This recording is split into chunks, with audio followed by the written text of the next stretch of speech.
നമസ്കാരം. മലയാളി വാർത്തയിലേക്ക് സ്വാഗതം. ഇസ്രായേലും അമേരിക്കയും കനത്ത ആക്രമണമാണ് കഴിഞ്ഞ ദിവസങ്ങളിൽ ഇറാനിൽ നടത്തിയത്. അതായത് ഫെബ്രുവരി 28-നാണ് ഈ ആക്രമണം ഇവർ ആരംഭിച്ചത്. ആദ്യ ദിവസം തന്നെ ഇറാൻ്റെ പരമോന്നത ആത്മീയ നേതാവിനെ വകവരുത്താൻ ഈ ആക്രമണത്തിന് സാധിച്ചു. ആദ്യ ആക്രമണത്തിൽ തന്നെ ഇറാൻ്റെ പരമോന്നത നേതാവായിരുന്ന അയത്തുള്ള ഖമേനി കൊല്ലപ്പെടുന്നു.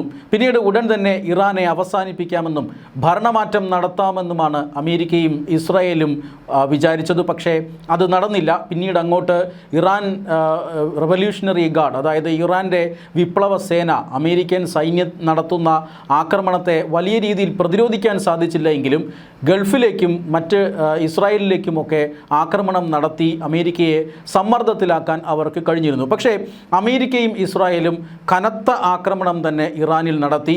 ഇറാൻ്റെ ആണവ കേന്ദ്രങ്ങളെല്ലാം നശിപ്പിച്ചു. ഇനി ഒരിക്കലും ഇറാന് ആണവായുധം അല്ലെങ്കിൽ യുറേനിയം സമ്പുഷ്ടീകരിക്കാൻ സാധിക്കാത്ത രീതിയിൽ വലിയ വിനാശം അവർ ഇറാനിൽ വരുത്തി. മാത്രമല്ല ഇറാൻ്റെ അടിസ്ഥാന സൗകര്യങ്ങളെല്ലാം തച്ചു തകർത്തു. കനത്ത വിനാശമാണ് അമേരിക്കയും ഇസ്രായേലും അവിടെ നടത്തിയത്. കനത്ത ബോംബിങ്ങും അതുപോലെ തന്നെ മിസൈൽ ആക്രമണങ്ങളുമെല്ലാം അമേരിക്ക അവിടെ നടത്തി. അതിനുശേഷമാണ് വെടിനിർത്തലുണ്ടായത്. ഇപ്പോൾ വെടിനിർത്തലുമായി ബന്ധപ്പെട്ട് ചർച്ചകളും മറ്റും നടക്കുകയാണ്. ഈ ഏപ്രിൽ മാസം 22-ാം തീയതിക്കകം ഇറാൻ അമേരിക്കയുടെ ആവശ്യങ്ങൾക്ക് വഴങ്ങിയില്ല എങ്കിൽ അമേരിക്ക വീണ്ടും യുദ്ധം ആരംഭിക്കും എന്ന് ഇപ്പോൾ മുന്നറിയിപ്പ് നൽകുകയും ചെയ്യുന്നുണ്ട്. ഇപ്പോൾ പാകിസ്ഥാൻ അടക്കമുള്ള രാജ്യങ്ങളുടെ മധ്യസ്ഥതയിൽ ചർച്ചകൾ പുരോഗമിക്കുകയുമാണ്. ഈ സാഹചര്യത്തിൽ ഇന്ത്യ നടത്തിയ ഒരു വലിയ ഓപ്പറേഷൻ, അതിനെക്കുറിച്ചുള്ള വിവരങ്ങൾ ഇപ്പോൾ പുറത്തു വരികയാണ്. ഇന്ത്യയുടെ വിദേശകാര്യ മന്ത്രാലയം തന്നെയാണ് ഈ വിവരങ്ങൾ പുറത്തുവിട്ടത്. അതായത് സംഘർഷ ബാധിത മേഖലയിൽ നിന്നും ഇന്ത്യൻ പൗരന്മാരുടെ ജീവൻ രക്ഷിക്കുക എന്നതാണ് ഇന്ത്യയുടെ ഏറ്റവും പ്രധാനപ്പെട്ട ലക്ഷ്യമെന്ന് നേരത്തെ തന്നെ ഇന്ത്യ വ്യക്തമാക്കിയിരുന്നതാണ്. അതനുസരിച്ച് ഇന്ത്യൻ പൗരന്മാരെ ഈ വെസ്റ്റ് ഏഷ്യയിൽ പശ്ചിമേഷ്യയിൽ നിന്നും 10 ലക്ഷത്തിലധികം ഇന്ത്യൻ പൗരന്മാരെ രക്ഷപ്പെടുത്തി എന്ന കണക്കാണ് ഇപ്പോൾ ഇന്ത്യയുടെ വിദേശകാര്യ മന്ത്രാലയം പുറത്തുവിട്ടിരിക്കുന്നത്. 10,38,000 വരുന്ന ഇന്ത്യക്കാരെയാണ് സംഘർഷ ബാധിത മേഖലകളിൽ നിന്നും ഇപ്പോൾ ഇന്ത്യ മോചിപ്പിച്ചിരിക്കുന്നത്. അതായത് ഇറാനിലും ഗൾഫ് മേഖലയിലും അതോടൊപ്പം തന്നെ ഇസ്രായേലിൽ നിന്നുമൊക്കെയാണ് ഈ 10 ലക്ഷത്തിലധികം ഇന്ത്യക്കാരെ മോചിപ്പിച്ചിരിക്കുന്നത്. കഴിഞ്ഞ കുറേ ദിവസങ്ങളായി സംഘർഷഭരിതമായിരുന്നു. ഈ ഫെബ്രുവരി 28-ന് യുദ്ധം തുടങ്ങിയതിന് ശേഷമാണ് 10 ലക്ഷത്തിലധികം ഇന്ത്യക്കാരെ പ്രശ്നബാധിത മേഖലകളിൽ നിന്നും ഇന്ത്യ മോചിപ്പിച്ചിരിക്കുന്നത്. കഴിഞ്ഞ കുറേ ദിവസങ്ങളായി വലിയ സംഘർഷം തന്നെ ഈ മേഖലയിൽ നടന്നു വരികയായിരുന്നു. വിമാനങ്ങൾ ഓപ്പറേറ്റ് ചെയ്യാൻ കഴിയാത്ത, വിമാന സർവീസുകൾ നടത്താൻ കഴിയാത്ത ഒരു സാഹചര്യം ഉണ്ടായിരുന്നു. മിസൈലുകളും യുദ്ധവിമാനങ്ങളും എല്ലാം പാറിപ്പറന്നിരുന്ന ഈ ആകാശത്ത് നിന്നും ഇന്ത്യക്കാരെ രക്ഷപ്പെടുത്തിക്കൊണ്ടുവരിക എന്ന് പറയുന്നത് ഏറെക്കുറെ അസാധ്യമായിരുന്ന സമയമായിരുന്നു. ഈ സമയത്ത് വിവിധ എയർലൈനുകൾക്കും മറ്റും സംരക്ഷണം കൊടുക്കേണ്ടതുണ്ട്.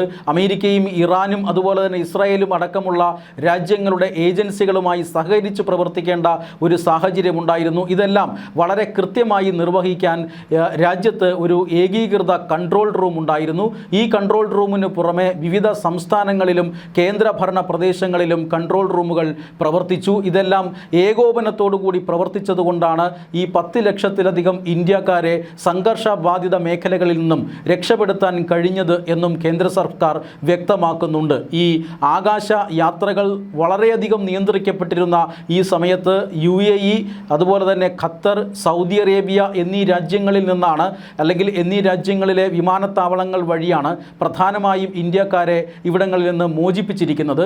മാത്രമല്ല ഇസ്രായേലിൽ നിന്നും ഇന്ത്യക്കാരെ മോചിപ്പിക്കാനായി ജോർദാൻ്റെ സഹായം തേടി.